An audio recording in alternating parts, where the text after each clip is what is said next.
welcome back to Camp YA. For this next panel, we'll be doing the Initiates of 2023. So these are our debut authors, which I'm super excited to share with you. My name's Rosie Jenner, or the Zodiac Reader on Instagram. You might have seen me around the place. And today I'm with three beautiful new authors. So I'll just start by introducing each person as they come on my screen. So Mackenzie, why don't you introduce yourself and your book?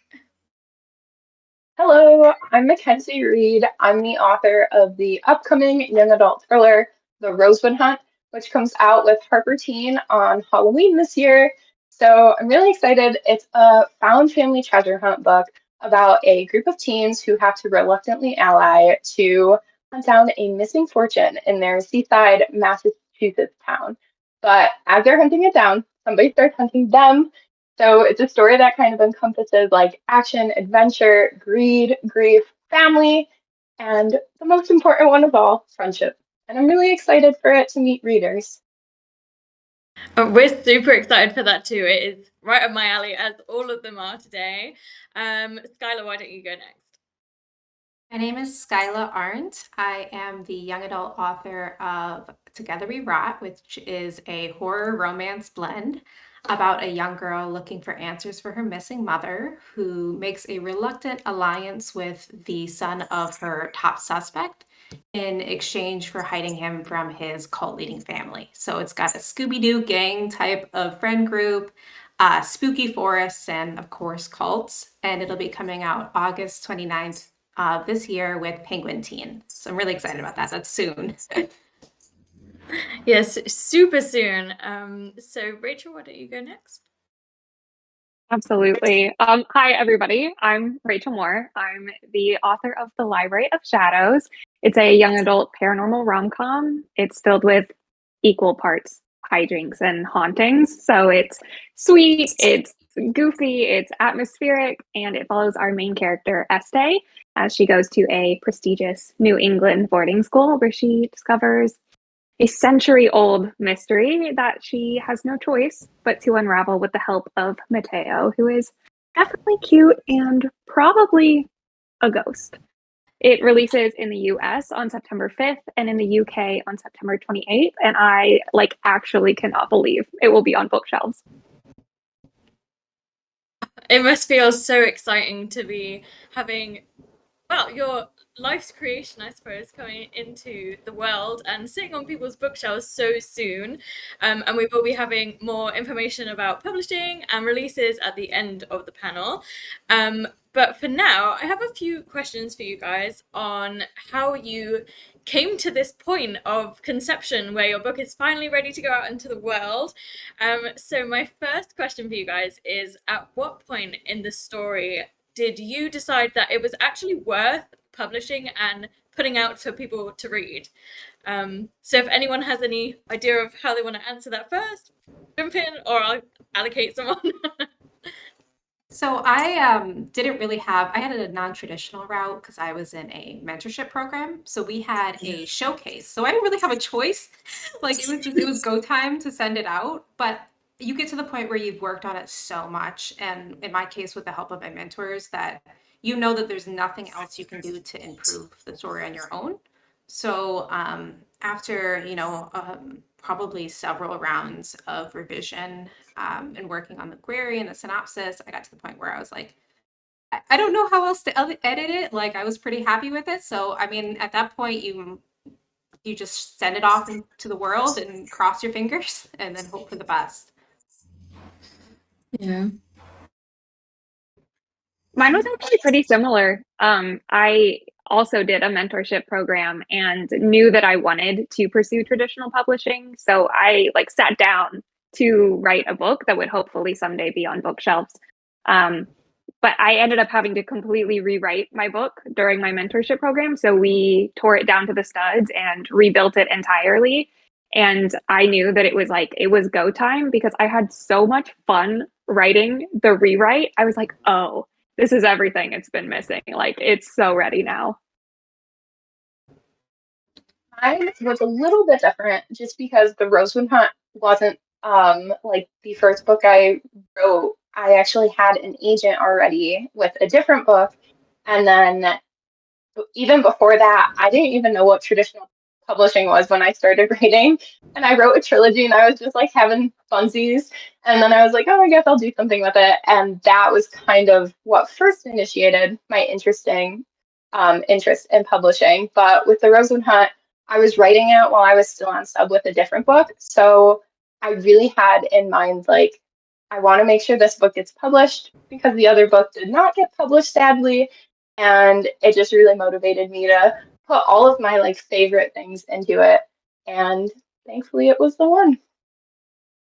Oh my goodness, it sounds like such a journey through like that emotion of like, oh my god, like this could be something to figuring out like, oh, I'm actually gonna do it, and then actually being here now. That's really awesome that you guys are able to make it, and something I think we all hope to do one day. That's amazing. So I guess what I and what so many people would ask when you're in that hopeful position is, what tips would you want to give someone who really wants to publish their first piece of writing and give it out into the world like you guys have? I think I would tell them um to just like, for me, I felt like I was revising forever before I put my book out, but looking back, I thought it was so worth it. So I think like trying to enjoy every part of the process, like building a community and um, revising, even though it's like not always the most fun part, and just trying to make it as polished as possible before you take that next step toward like pursuing traditional publishing. And that way, like you're so confident that you're putting your best foot forward no matter what happens. I think building off of what Mackenzie said, with community, finding writer friends that are in a similar stage as you that can help cheer you on. It helps with some of the anxiety. Like Mackenzie and Rachel here, we were both writing like first drafts together, and I know in the case of I met Rachel, we were swapping first drafts, and so it's nice to have friends that are in a similar state as you, so that you know help improve your writing and have like personal cheerleaders. And just it helps with traditional publishing can be so stressful, so it's really good to have a supportive community around you to help make things a little bit better. I couldn't agree more. And the one thing that I feel like before I joined any sort of writing community, like I had no grasp of, is kind of a double-edged sword. On one side, I think it's so helpful to read everything you can get your hands on and like learn the kinds of books that you like to write, and also the kinds of books that you see on bookshelves. But on the other hand, to just write what you love. If you try to read the minds of publishing, it won't work because you'll always feel like you're writing what somebody else wants you to write. And if you can just dig really deep and say, well, what do I feel like is missing from my bookshelves? What lights me up every time I sit down to write? That's the book you should write, no matter what it is. Yeah. And I think all of that advice is just so sage and really valuable. And just building off of that friendship aspect, did you guys know each other beforehand, or did you find each other in a certain community? I knew Skyla beforehand, like way before. Like I'd say Skyla was probably one of my first writing friends, and then we were in like one community together.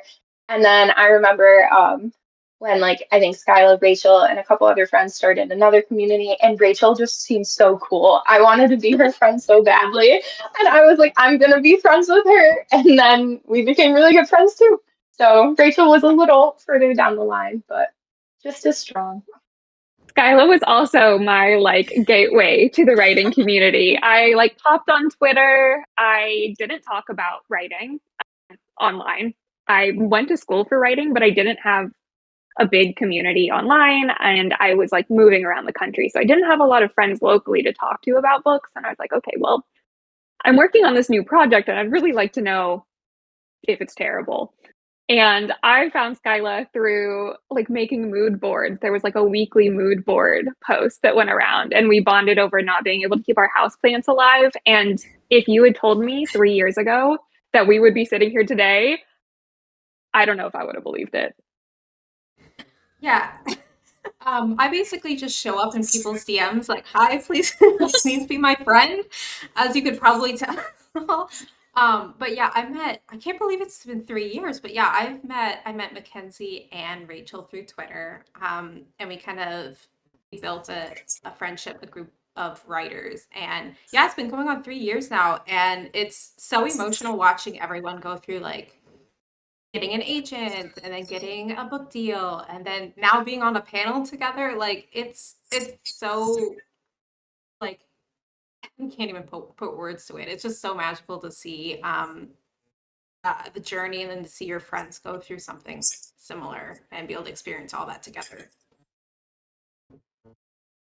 That's so sweet. It sounds kind of like you're sort of like that one friend who everyone knows, and then everyone comes together in a group. I just like to talk. Perfect. That is so sweet. Oh, and so obviously there are like all these resources out there on the internet, and making friends is one of those amazing places that you can share them. But I mean, as a psychologist, I have to ask, what was your like main coping skill of like just going through it all and enjoying the process and coping with querying? Like, is there one main coping strategy or a few things that you did? I don't Skyla, know you if have this is to a take this coping one. I don't know if this is a coping strategy, and I don't know if this is going to help anyone else. But so for both querying and sub, you're always checking your email. Like I'll be refreshing constantly, and it can just like it can be a lot. So I would set a goose honk as my notification, so I wouldn't be looking at my phone because I would just wait for it to honk at me. So it helped because even if it was a rejection, it's like you can't be mad because your phone is doing something goofy. Um, so I guess humor is a way to cope. So yeah, I guess that's my advice. Set your email notification as something completely just off the wall. And you can't say too sad at it. Wow. If anyone has any serious advice to give, that was my contribution. I don't. I took a lot of hot girl walks. Like, I think that being really open and honest with your peers, like about what you're experiencing helps, but also just like getting away from your computer. You want it so badly. Like, I wanted this more than I wanted anything else ever in my life. And so it was not recommended to sit around and wait for my phone to goose honk. So I just took myself out. I got ice cream. I took photos of the trees. Like, we had a good time, me on my hot girl walks. That's so sweet. I also love a hot girl walk, and I still utilize them to this day very often. It is my top coping mechanism. But additionally, I also just love listening to other authors who like are where I want to be, but hear them talk about when they were once where I was in the process. And so I really got into podcasts when I was querying, and I just really love hearing them. Like, everybody has a different experience and journey. So maybe mine doesn't look like everybody's I listen to, but every now and then you do find that person who, like, whether it took a really long time or they hit like a specific bump or whatever, it's just feeling this like solidarity and camaraderie. And that was really helpful, especially before I found my community, because it like made me feel like I had a community, even before I did. Well, well, I do think that all of those are great coping mechanisms. I've got to say the goose honking has to be my favorite. It helps. Go for it, Okay, what is Rachel. a hot girl walk? I It's guess like, it's like walking while feeling hot. yeah, a hot girl walk is just any walk where you just feel like you're doing it for yourself, you know? It's not about anybody else. It's about you on your journey as a hot girl of any identification. Okay, so it's a universal walk of doing something for yourself and just being a bad bitch. Okay, yeah. Exactly. That's amazing. I think they are all really good ideas. And I think the atmosphere of each of your books kind of encompasses some kind of like, I don't know, being into yourself, or like being like a hero, or having some kind of atmosphere that's calming, or just somewhere to go. So I think, yeah, I'm definitely going to take on some of those coping mechanisms. um so we talked a little bit about like the logistics of becoming a new author, but first you've got to actually write a book, which is probably the hardest thing to start doing, in my opinion. um, so I would love to know, um, how did you guys end up writing such brilliantly blended novels? Because each of you have like a couple of genres where your books fit in. So I would love to know, how do you crossover between each of the genres that you're fitting into one novel? I think the thing for me is I've always loved romance and I've always loved horror. And I was stubborn enough that I'm like, I'm just gonna blend them. Like I really don't like, and they come together like more than people would think because it sounds so weird to say romance, but they both have like similar structures. With like horror, at least you have those like moments where you have the high adrenaline and suspense, and then like the softer moments where it's like building up. And I think the same with romance. Obviously they're not like scared, but like adrenaline, like you have like those like intense, like, are they gonna kiss moments? And then like the softer, tender moments between them. So I like to just blend those similar tactics with the genres. And honestly, like if you're just getting done being chased by a monster, like the adrenaline is going, maybe you're gonna want to kiss. I don't know. Um, or maybe the boyfriend is the monster. I don't know. But it's more just like looking at like what you actually love. Like those are two genres I love, and I say go ahead and merge whatever. Like it's your book, so whatever you would want to read or watch, you should just go for it. I totally agree. Especially, I mean, I wouldn't call the love interest in my book a monster per se, but I think that similar vibes for a ghost love interest. I actually had the best piece of advice given to me for a paranormal rom-com. I had like pitched my book as that, but had not delivered pre-rewrite. So when I got my mentors, they talked me through a few ways I could actually embody that genre. Um, and one of my mentors said to me, Rachel, if you've ever seen a Disney princess movie, you've seen like a magical rom-com. And I was like, oh my gosh, okay, like that makes sense to me. Just swap like regular standard, like happy magic with accidentally my boyfriend's a ghost magic. And bada bing, bada boom. Yeah, and also Rachel does that so beautifully.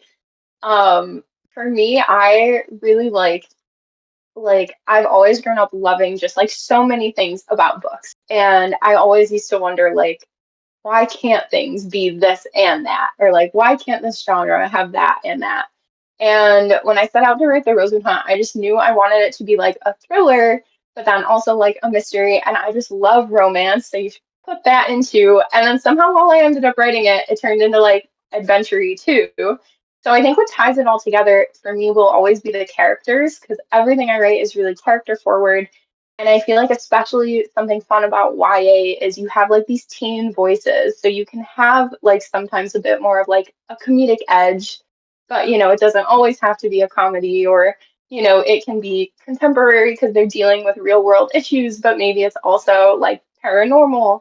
And it almost like happens naturally when you're blending things together. And sometimes I'm even surprised by how the books come out by the end. I just don't know till I write the end. That's some really good advice. I definitely like the idea of like, oh, I've actually seen that in a few places before. And I think that kind of crosses over with that idea of like just reading what you really love, or like reading things that inspire you, because that is like a really good example of, just purely gender blending, oh my gosh, genre blending, um or just enjoying, like, I don't know, something similar and having a really good example of it. So yeah, that's really good advice.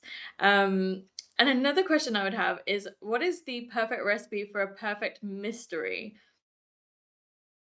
because I know that that sort of crosses into each of your books, which is one of my favorite elements. And also, mystery is kind of twisty and turny, so it can be really hard to, nail down a plot, I suppose.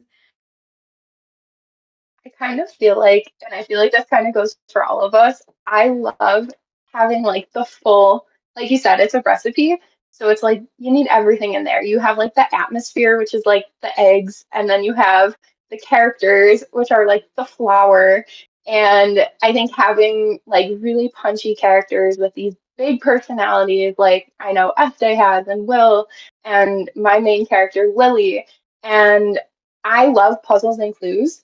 But sometimes, especially as someone who's not super clever, which is funny considering I write them a lot, but sometimes it's like I don't care about solving them. I care about the characters.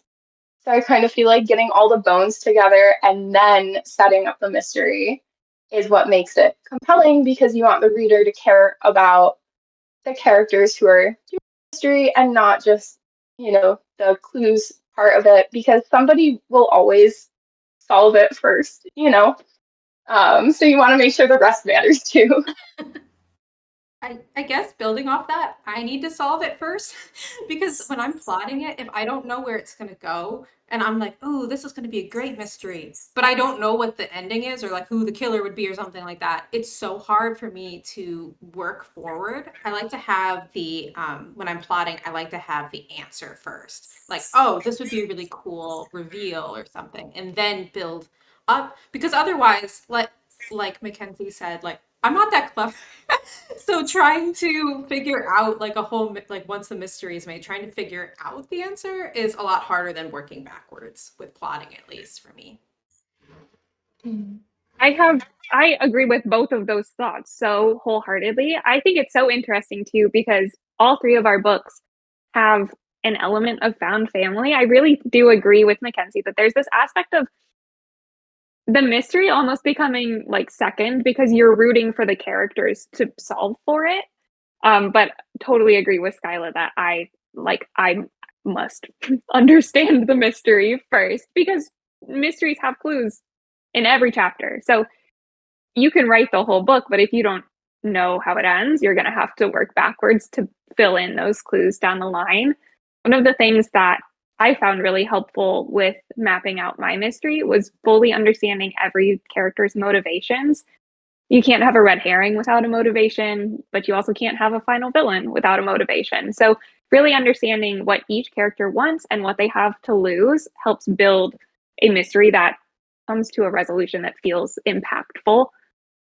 Also, actually, my editor gave such great advice about mysteries. And if you go back and you watch any old, like, kids' cartoon show, like old school, like Scooby Doo, you can see in the animation where if something has to move, they render it with less detail because it's like it's going to like the trapdoor is going to fall.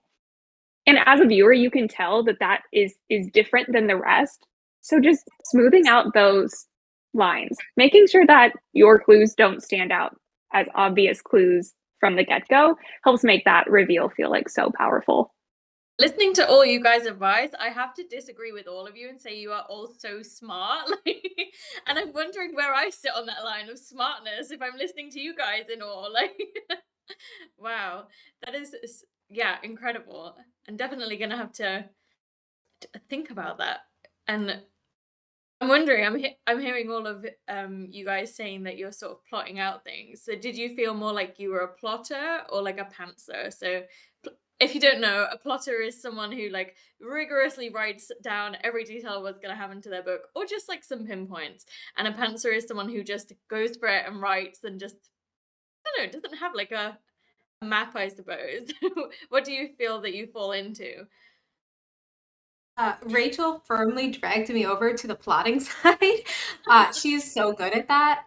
Yeah, when I started my journey, I didn't know anything about. I have to recommend books like Save the Cat and Story Genius and different plotting tools that help you figure out act by act beats of how to move your story along. But when I first started, I would be so like I would fizzle out after the like 25% mark because I'd be personally, I would be pantsing and I wouldn't know where the story was going to go or why I was writing it or really anything. I would have like a little inkling of an idea and I'd be like, oh, I'll get there when I get there. And I would never get there because I would lose steam. And then, of course, Rachel pulled me over to the plotting side, and I'm not as good of a plotter as her, but I do like to incorporate, the save the cat method and at least know, even if I end up switching things as I write, I want to know what the act beats are, like vaguely, just so I know where the story is going. And then after I've written my zero draft, which is technically a first draft, but for my confidence, I call it a zero draft because it's usually a mess. But after I've written that, I kind of will fine tune my structure, like my beat structure. So I'll see what did work and what didn't work, and then I can outline a little bit deeper. But yeah, I would say I'm a plotter now, thanks to Rachel. My work here is done. Thank you so much. I am like I literally can't write a book. I didn't write a book until I knew the outline. I spent weeks writing down. I made what I call a scene book, which is just a notebook where every page represents one scene. And I had 90 scenes in the first draft of the Library of Shadows. And I said, okay, today I have to work on this one scene in my scene book. And that's all I have to worry about because I knew I could write a scene, but the thought of writing a whole book felt overwhelming. It felt impossible. And so breaking it down into, like Skyla said, like beat by beat made it feel way more manageable. And it made sure I knew what to write. I feel like very strongly that if you don't know what to write, it can be much more challenging. And even for people who are pantsers, I think that you do think about it up here. You're probably daydreaming, you've got like your magic cookie scenes. And the story that you're going to tell, like it's going to spark joy, whether or not you put those outlines on paper or like hold them in your heart. 1,000% agree with both Rachel and Skyla. I am also a big plotter. I kind of going back to the previous question, I feel like especially writing mysteries, sometimes you kind of have to be to a certain extent, but I also love the scene book method. But something that's been difficult is I'm realizing like every book for me gets plotted differently. Like I can't just do the same thing, and I wish I could, but it's almost like every story like needs to be the center of attention and it doesn't want to be plotted the same way the previous story was. So in a way, I also feel like I'm starting to like straddle the line of occasionally like pantsing some things because I thought I'd have things all figured out. And then like midway through a draft, I'd be like, oh, I set myself up for this twist. Throw that in there.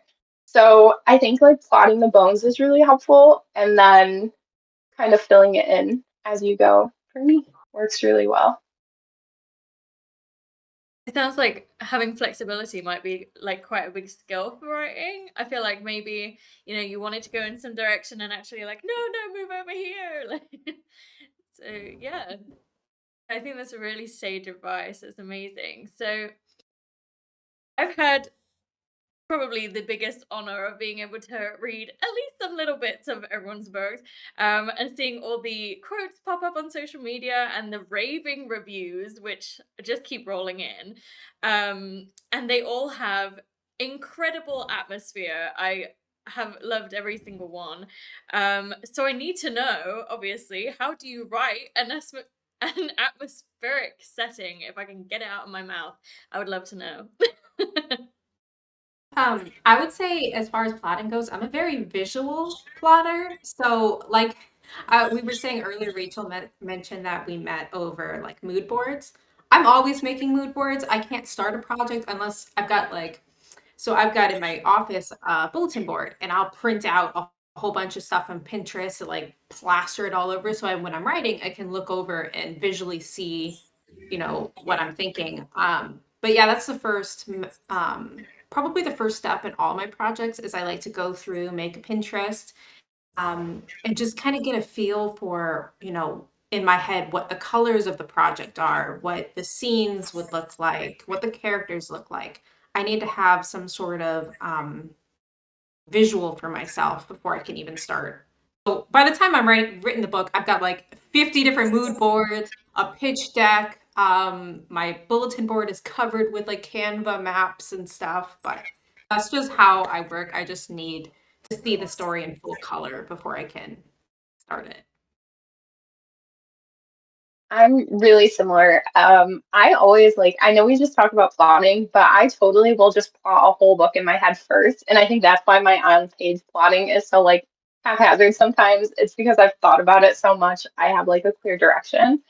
But when it comes to like figuring out the atmosphere, I'm starting to realize with my books, even though they're contemporary, even though they don't have like, technically a fantasy element, at least at the moment, I love creating settings that feel otherworldly and like they exist in themselves. And that was something I really set out to do when I created Rosetown. Like, yes, it's in Massachusetts, it's kind of like Cape Cod-esque, but it's this town that like totally came from my brain. It's like full of flowers and sparkling, and there's a manor and a founding family, and it just kind of started taking shape into this like very like floral kind of whimsy place ish. And I'm trying to do that now with everything else I write too. So, like Skyla, I started on Pinterest just this morning. I spent forever making a new like aesthetic for a different book I'm working on. And I was really struggling with it because I was like, I don't know what the setting looks like because settings are such a big deal for me. So I spent like 3 hours creating one little picture and then I sent it to them and I was like, I don't know. We'll get there eventually, but it is kind of fun. And I also weird little like aside I do is for me, every book I write has a color associated with it.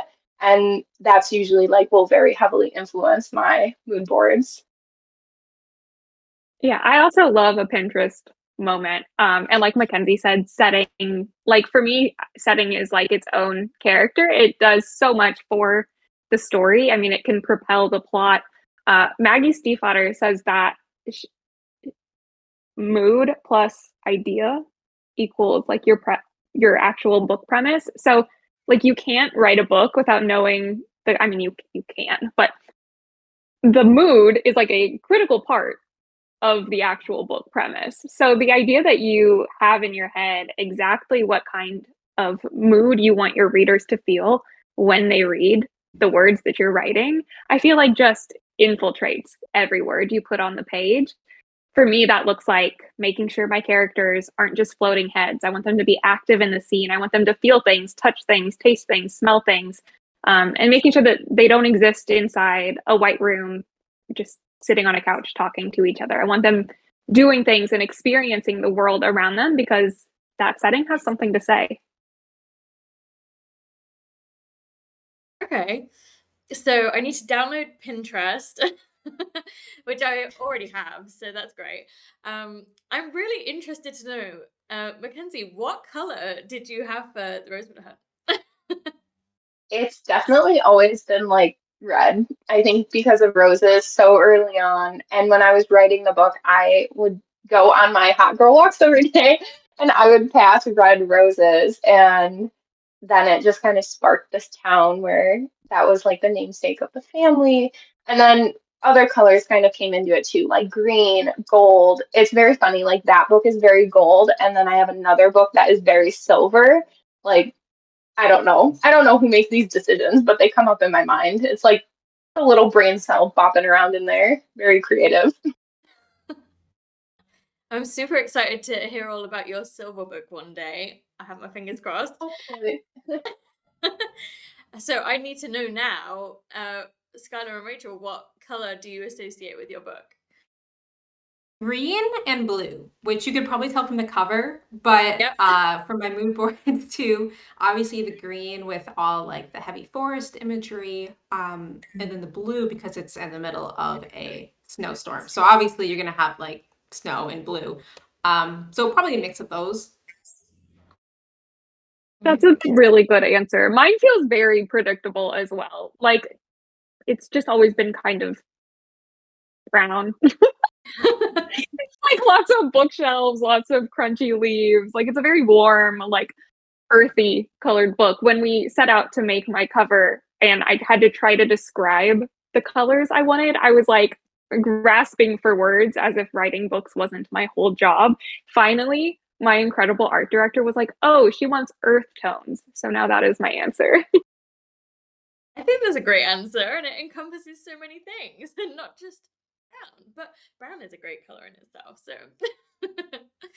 that's amazing. So we've kind of come to the end of like our writing questions. So I do have some quick fire questions for you guys, which you've never seen before, but you might have as well. So I'll give you kind of an easy one because it's kind of been, I guess, alluded to throughout these conversations. So my first quick question is there somewhere in the world that inspired your current book? I have an answer. I have to go first. I'm sorry to just jump right in here. My answer is look, it's kind of secret. My book is set in Vermont at a boarding school. I have never been to Vermont.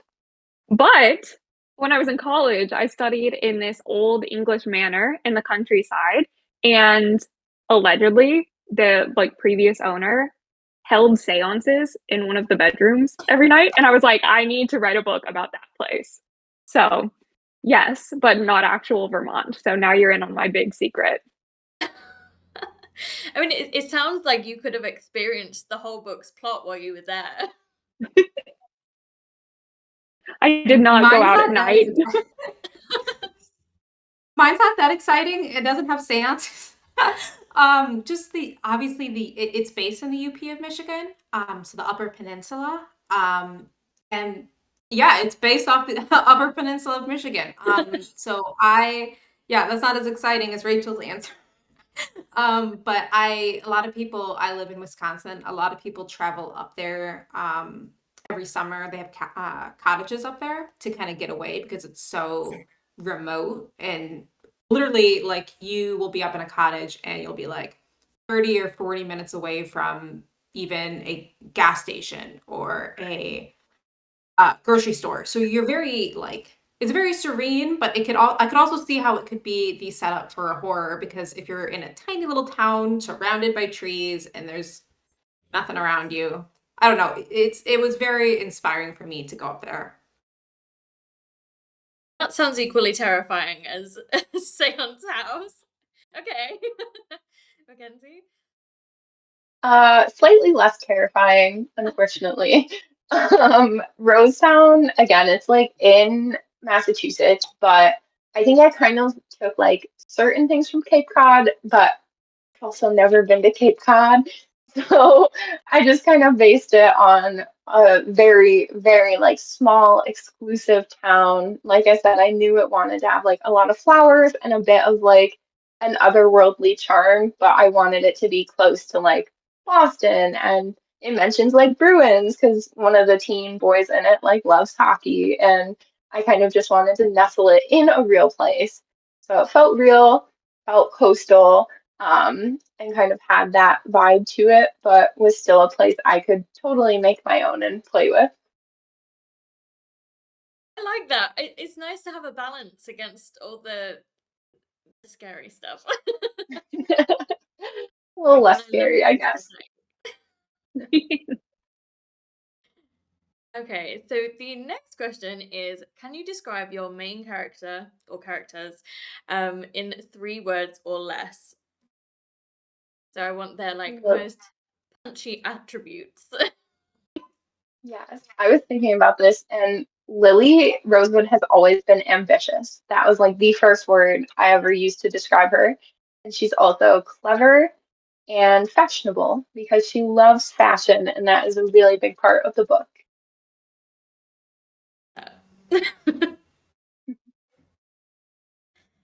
So it's a dual POV, so I have 2 main characters. I'm trying to think about this, so I'm kind of spitballing as I go, but Elwood is definitely sad, soft, and curious. He is definitely the type to always have his nose in a book, and he's very curious about the world around him.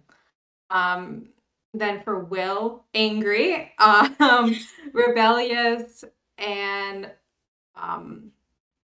this isn't one word, but secretly soft-hearted. kind of like a angry outer shell, but then a softie on the inside. And then Elwood is just all soft. That's a good balance. Yeah, Estee can relate. I would call her prickly, like a hedgehog. Like you don't want to poke it the wrong way, but they're also adorable. She's also book smart, and I think she's really headstrong. Ooh. Okay, so that leads me to ask, do you think that your characters would be friends? They were all over the place. I feel like they would be. I feel like We're having a Will little would wider not play like date with Lily. all of them. I was just gonna say Elwood that. I don't know if Will and Lily would like each other, but I I would make them also like feel each like all our other. characters love like girl power and stuff. So I think they would all like if they were thrown together to solve a mystery together. I think they would make it work and end up complimenting each other. So like a girl gang with the boyfriend tagging along. Yeah, they're there. I love that. Okay, and so I have a couple of really fun sort of questions that I need to know. So I need to know sort of in a group setting, but just in general. Would your character, or who is the most likely to start a zombie apocalypse?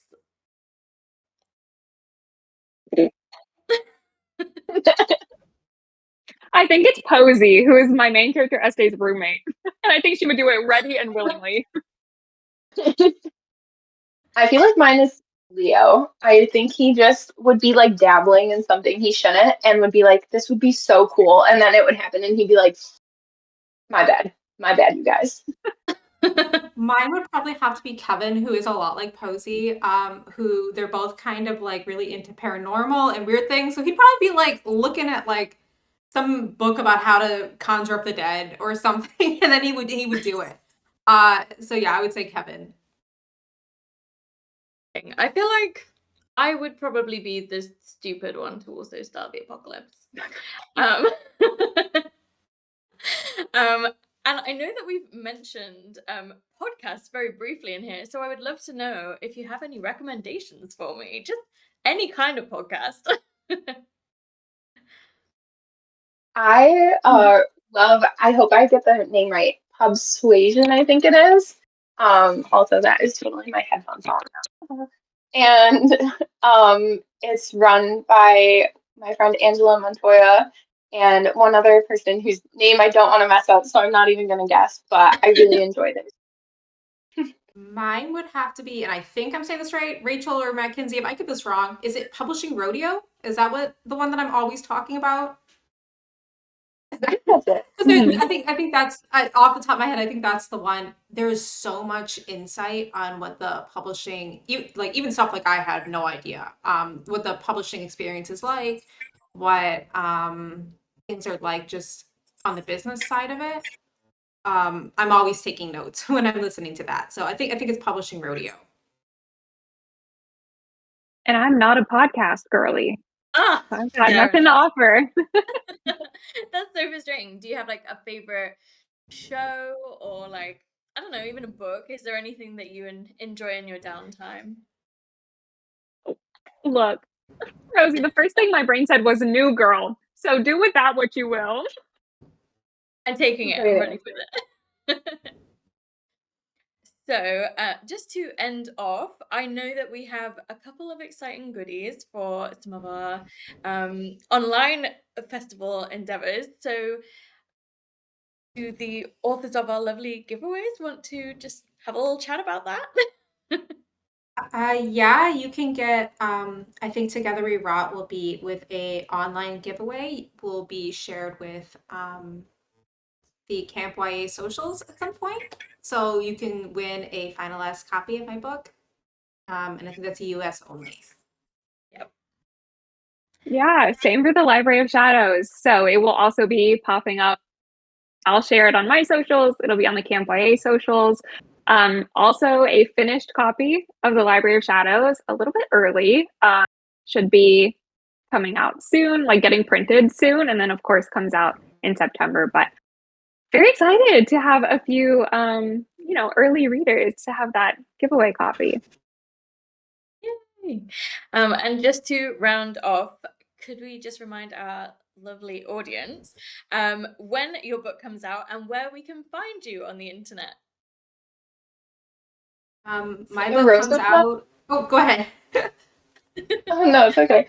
The Rosewood Hunt comes out on Halloween, so I'm a little bit further down the line, 10/31. And you can find me on all socials. I'm now on Threads, I guess, but I'm mostly on TikTok also. And I'm at Mackenzie Reed all across the board. Amazing.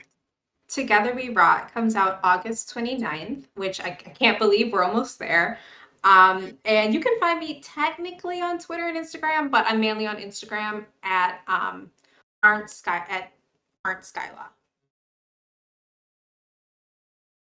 Yeah, and then the Library of Shadows comes out in the US on September 5th and in the UK on September 28th. Also feels so soon. And you can find me online, also everywhere, just chronically online. I'm at by Rachel Moore. Amazing. Oh my gosh. Well, I've already got my pre-orders in, so I'm so excited to see them in the flesh because I'm importing them. And I hope everyone picks up a copy at some point because they sound amazing. As you said, atmospheric, a little bit of mystery, a little bit of romance. And thank you so much for coming along today. It's been so fun chatting with you guys. It's been Thank great you. to meet This was a blast. The dream panel.